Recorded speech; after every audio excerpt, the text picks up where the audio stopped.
Naturally, wavy and curly hair becomes dry and frizzy in just few hours after washing. It's almost impossible to manage them. That's because hair care doesn't stop at shampoos and conditioners for us.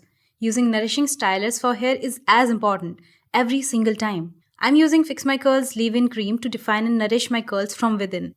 Right after cleansing and conditioning, I take a generous amount and spread it on my soaking wet hair. I add more water and finger comb for an even distribution. Then I set my curls using white tooth comb or hairbrush and gentle scrunching for curls to form naturally.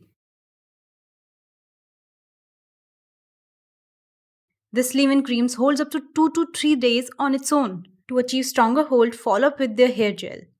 This water-based cream is enriched with jojoba oil, black seed oil, ceramides, polyquats, protein to keep hair moisturized, shiny, bouncy without that greasy look. Absolutely love this one and done styler for my curls.